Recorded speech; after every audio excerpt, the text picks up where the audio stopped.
नमस्कार दोस्तों, स्वागत है आपका हमारे चैनल में। आज हम बात करने वाले हैं देश की सबसे बड़ी कांस्टेबल भर्ती एसएससी जीडी की।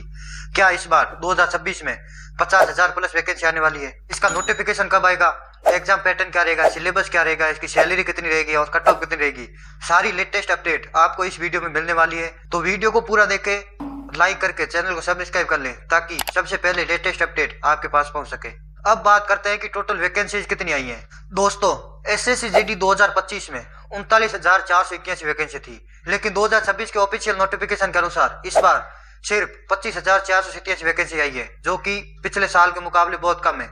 लेकिन ऐसा भी बताया जा रहा है कि ये वैकेंसी आगे जाके बढ़ सकती है। ये vacancy BISF, CISF, SSB, CRPF, RPF, ITBP और एनसीबी जैसी 7 पैरामिलिट्री पोस्ट पर होने वाली है। इसमें मेल कैंडिडेट्स के लिए 23,467 पोस्ट आई है और फीमेल कैंडिडेट्स के लिए 2,020 पोस्ट आई है। स्टेट वाइज डिटेल चेक करने के लिए आप इस वेबसाइट पर जाकर चेक कर सकते हैं। तो नोटिफिकेशन 1 दिसंबर को आउट हो चुका है, तो ज्यादा देरी ना करें और जल्दी से जल्दी फॉर्म अप्लाई कर दें। आइए जानते हैं कि ऑफिशियल नोटिफिकेशन के अनुसार इंपोर्टेंट डेट कौन कौन सी है।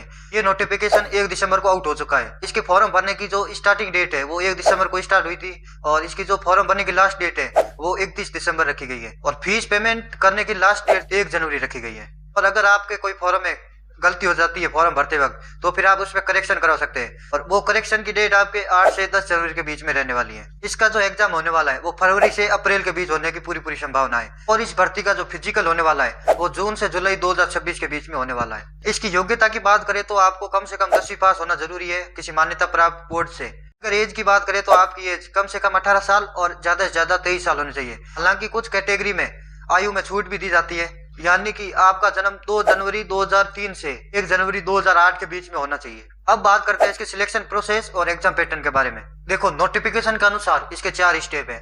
सबसे पहले आपको सीबीटी यानी कि कंप्यूटर बेस्ड टेस्ट एग्जाम वो पास करना पड़ेगा, यानी इसका मतलब है कि आपका एग्जाम ऑनलाइन होगा। इसमें 80% आएंगे जो कि 160 नंबर के होंगे और आपको इस एग्जाम को क्लियर करने के लिए 1 घंटे का टाइम दिया जाएगा और इसमें 0.25 यानी कि 1/4 की नेगेटिव मार्किंग भी रखी गई है। सीबीटी एग्जाम में 4 सेक्शन होते हैं। सबसे पहले आपका रीजनिंग में 20 क्वेश्चन आते हैं जो कि 40 नंबर के होते हैं। इसके बाद आता है जीके जीएस और करंट अफेयर्स, इसमें भी आपके 20 क्वेश्चन आएंगे जो कि 40 नंबर के होंगे। उसके बाद आती है गणित में आपके 20 क्वेश्चन आएंगे जो कि 40 नंबर के होंगे। सबसे लास्ट में आता है लैंग्वेज से।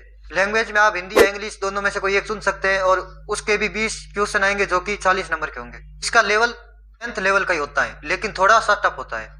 इसका एग्जाम हिंदी और इंग्लिश दोनों भाषा में होता है और साथ में 13 अन्य भाषाओं में भी इसका एग्जाम होता है। इसके बाद है फिजिकल एफिशिएंसी टेस्ट यानी कि पीईटी। इसमें रनिंग होती है जो कि मेल के लिए 5 किलोमीटर होती है, आपको 24 मिनट में कंप्लीट करनी होती है और फीमेल के लिए रनिंग होती है 1.6 किलोमीटर जो कि आपको 8 मिनट 30 सेकंड में कंप्लीट करनी होती है। उसके बाद होता है फिजिकल स्टैंडर्ड टेस्ट यानी कि पीएसटी।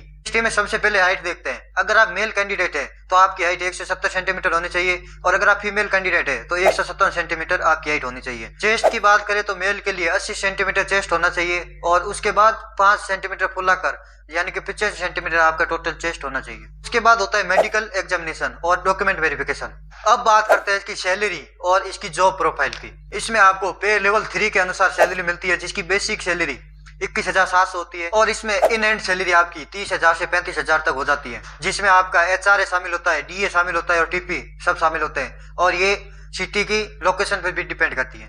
इसके प्रमोशन की बात करें तो इसका प्रमोशन बहुत फास्ट होता है।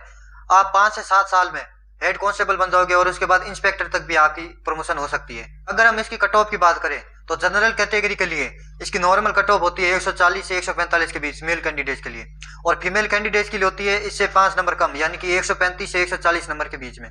और अदर कैटेगरीज में अगर देखा जाए तो फिर 5 या 7 नंबर आप कम करके देख सकते हो, यानी कि SC ST और अदर कैटेगरी जो भी है तो उसमें 130 से 135 के बीच में आपकी कट ऑफ रहने वाली है। यानी कि कहा जा सकता है कि अगर आप जनरल कैटेगरी से है तो आपका शेप स्कोर 140 से 145 के बीच होना चाहिए अगर आप मेल कैंडिडेट है, तो अगर आप फीमेल कैंडिडेट है तो आपका स्कोर 135 से 140 के बीच में होना चाहिए।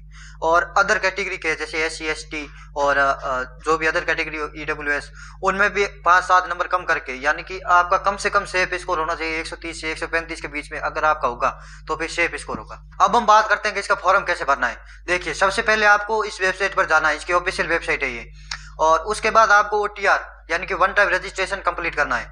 OTR कंप्लीट करने के बाद आपको फॉर्म के लिए अप्लाई करना है। अगर इसकी फीस की बात करें तो जनरल कैटेगरी के लिए 100 रुपये फीस रखी गई है। ऑल फीमेल कैंडिडेट्स और SC ST और अदर कैटेगरी के लिए इसकी फीस 0 रखी गई है, यानी कि आप फ्री में फॉर्म भर सकते हैं। तो दोस्तों ये थी SSC GD 2026 की फुल डिटेल।